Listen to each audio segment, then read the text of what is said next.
Magandang hapon po sa inyong lahat, no, sa aking mga taga-subaybay, sa lahat po ng mga Lady Elena's subscribers and family, no, and friends, no, sa mga tao po ngayon na alam ko na may pinagdadaanan pa din, ano. So alam nyo po, sa mga oras, no, naramdaman ko na naman po kayo, no, yung mga energy nyo.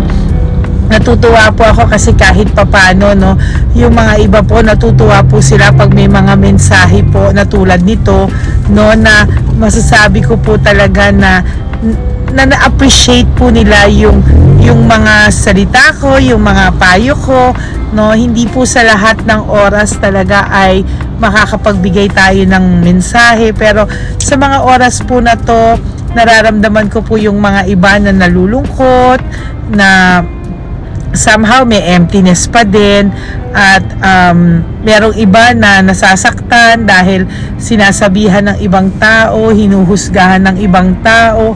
For those of you po, no, na hinuhusgahan kayo ng ibang tao or pinagsasalitaan kayo ng masasakit, no, dahil sa feeling nila ang tanga-tanga nyo, feeling po nila napakadali ng pinagdadaanan nyo. Well, hindi po talaga, no. Sa totoo lang po, napakahirap po ng pinagdadaanan nyo.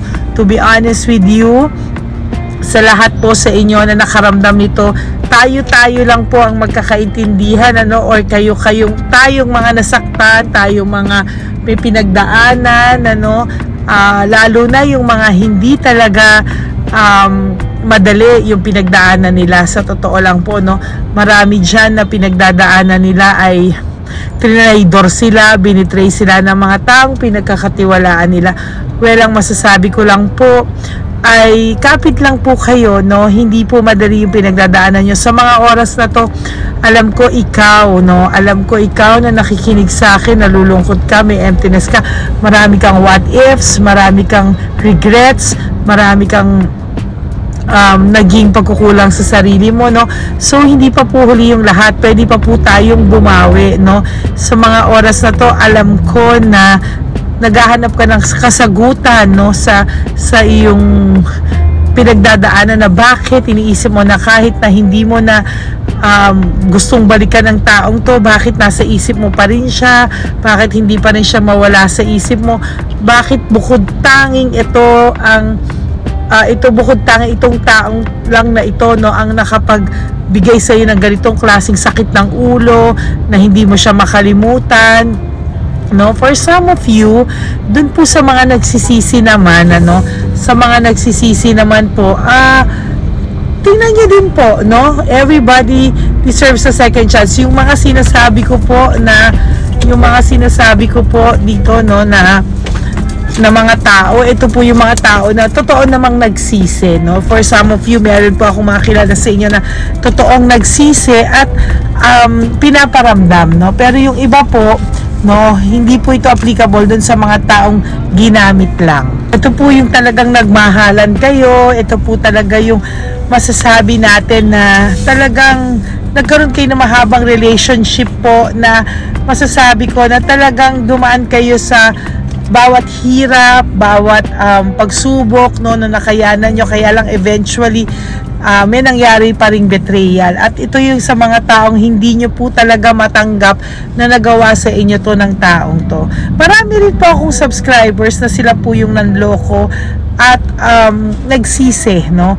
Meron po ako mga ibang napa-private reading na talagang nagsisisi po sila, no, at talagang gusto nilang bumawi, no, kaya lang wala na pong tiwala then yung tao sa kanila, or talagang nagkaroon ng trust issue, no. Kaya nga sinasabi ko, most of the time ang puso po kasi ay talagang parang baso yan, ano, na pag nabasag may lamat at may lamat na. So we really have to be careful with our actions, no. Kailangan po nating isipin, ano, kung ano po ba talaga yung kailangan nating gawin o yung gagawin natin bago tayo makapanakit ng tao. Kasi sa totoo lang po, hindi po ganon kadali ang magmahal at masaktan, ano. Sana po sa mga tao na magmamahal ng totoo. Sana hindi sila nasasaktan no? Pero hindi po ganoon ang buhay no? Masasaktan at masasaktan po kayo. Pero ang importante po kung paano tayo bumangon, ano?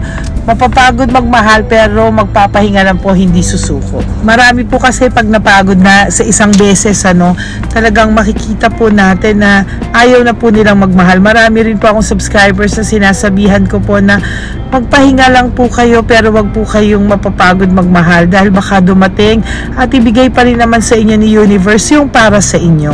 No, sometimes kasi po hindi natin alam bakit nangyayari sa atin to, pero sometimes everything happens for a reason.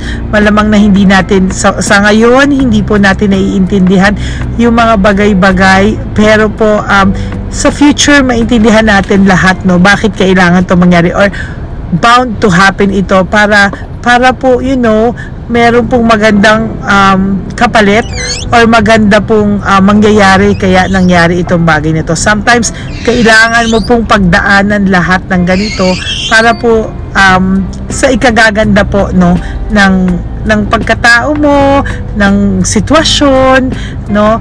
Tulad po nung reading ko kaninang umaga, 'di ba? Parang naalala ko po parang meron akong sinabi doon na parang nawala yung sasabihin ko po tungkol doon sa kaninang reading ko kaninang umaga, no? Pero parang kahit na gusto niyang bumalik, no? Kahit na gusto niyang bumalik, nagsisisi na siya, pero hindi rin po siya makabalik kasi nga po hindi niya po alam kung ano yung haharap niyang mukha sa iyo, no? Dahil alam niyo po nagkasala siya. Alam niyo po sa totoo lang napakasakit po nung ikaw yung gumawa ng kasalanan sa tao. Kaya maswerte po kayo na hindi po kayo yung nakapanakit ng tao at hindi din po kayo yung nang-agaw, or for some of you na kayo yung third party. The mere fact na nandito ka sa channel ko at nakikinig, alam ko naman na you are a good person. Kaya lang siguro naipit ka sa sitwasyon na hindi mo naman sinasadya. And para makinig ka sa channel ko, meaning hindi ka ganun kasama, hindi ka masama, talagang nagmahal ka lang talaga, no? At meron kang pagsisisi kasi kahit papano alam ko na yung mga nakikinig sa channel ko po, yung mga nakikinig sa channel ko rather ay may puso, may konsensya, no? Hindi po kasi lahat ng manonood dito ay siguro yung iba curious lang, pero the fact na nakikinig ka na po araw-araw sa akin at nag-aano ka ng mensahe, nag-aano ka ng kung kamusta na siya ngayon or whatsoever, alam ko isa ka sa mga taong sobra ring nasaktan, ano? Hindi mo man po maintindihan yung sitwasyon mo sa ngayon, pero there will come a time in your life na maiintindihan mo po lahat ito, no? So totoo lang po na nalulungkot din po ako pag minsan meron akong mga nakikitang baraha na alam mo yun, may pagmamahal. Hindi po lahat ng niloko ay lahat ng mababasahan ko ay siraulo or ng loko. Meron din po talagang mga nagsisi. So totoo lang po, no, sa mga nakakausap ko sa kanila, no, yung mga nagsisi din po, talagang binago din po nila yung sarili na. Kaya lang sometimes talaga pong mahirap din po kasi talaga kapag, alam niyo yun, kapag nasira yung tiwala, no? Kaya pinagdadasal ko rin po sila kasi deserve pa rin naman po nila sanang mapagtiwalaan, deserve pa rin naman po sana nilang magkaroon ng second chance. Kaya lang minsan po talaga kahit nakakakita po sila ng kahit 0.5 na pag-asa, nababalikan pa rin po sila. Talaga pong sinasabi ko, ginagrab po nila yun at nagbabago po sila. So hindi naman po talaga lahat, no? For some of you, dahil alam ko iba-iba naman po yung sitwasyon nyo. For some of you na matindi po yung pinagdaanan, naiintindihan ko po talaga kayo kung bakit ayaw nyo na. And wala po akong nakikitang rason para balikan nyo yung iba, no? Pero for those of you na nagsisisi, let's all pray, no, na bigyan ni Lord ng puwang kayo dun sa mga taong nasaktan nyo at makitang nagbago na kayo. Pero dun po sa iba na ayaw na, naiintindihan ko po kasi po sa totoo lang po, no, iba-iba po ang sitwasyon nyo. So dun sa mga taong ayaw na, good for you, alam ko pong nasaktan kayo talaga. And para naman po rin sa taong iba na gusto pa nila pero ayaw na po nung mga kasama nila or ayaw na po nung partners nila, ex-partners nila, no, hayaan nyo na po sila, meaning hindi po talaga sila pa yung nakalaan para sa'yo. And doon naman po sa mga tao na hanggang ngayon hindi pa rin po nakaka-move on dahil po sa totoo lang sakit na sila pero sinasaktan pa rin po sila. Isa lang po ang mapapayo ko sa inyo at ito po yung feeling ko ang mensahe sa iyo ng Divine Universe is pahalagahan mo po yung sarili mo. Do not tolerate na saktan ka po ng saktan ng mga hindi deserving na tao.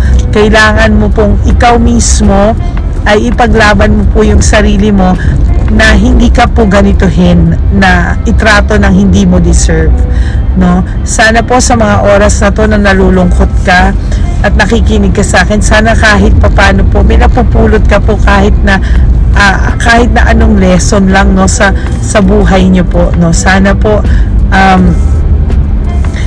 mapagaan ko man lang yung pakiramdam nyo, no? Kasi po sa totoo lang po natutuwa po ako kapag nakakabasa po ako sa inyo na gumagaan yung pakiramdam nyo, no? Somehow kahit papano parang natutuwa kayong nakikinig sa akin, naririnig niyo yung boses ko. So hindi ko po ipagdadamot yun sa inyo. Kaya nga po ngayon naisip ko po na kahit papano mabigyan ko kayo ng mensahe, no, kung ano po yung nafe-feel ko at this very moment, my intuition, my instinct, no, kung ano yung instinct ko na message ng Divine Universe. Sa totoo lang po, I don't have any script. Dire-diretso lang po ako nagsasalita at hindi ko po kayang i-script tong ganito ka-spontaneous na sasabihin ko sa inyo. Kasi po talaga it comes from my heart. Anything na sinasabi ko po right at this very moment sa iyo, kapatid, is very spontaneous actually, no?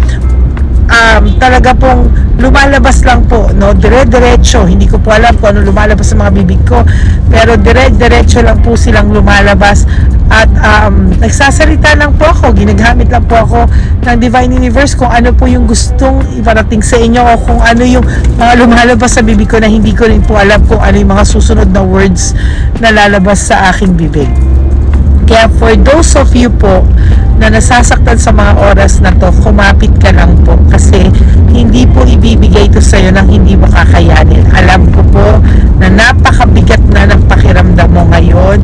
Feeling mo hindi mo na kaya, feeling mo ang sakit-sakit na pati ng ulo mo, ng dibdib mo, ng katawan mo, wala kang peace of mind. Minsan po alam nyo, gustong-gusto nyo yung iba po gusto nilang gumante, gusto nilang makarma. You know what? Living well is the best revenge, no?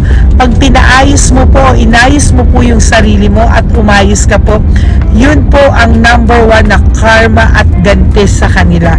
Without you, na gumaganti ng masasama o gaganti ng masama, pero ayusin mo lang po yung sarili mo, mamuhay ka ng tama, mamuhay ka ng naaayon sa tama, and ayusin mo po yung sarili mo, yung buhay mo, pagandahin mo pa po yung buhay mo, mahalin mo po yung buhay mo, bigay mo po yung pagmamahal, atensyon sa sarili mo.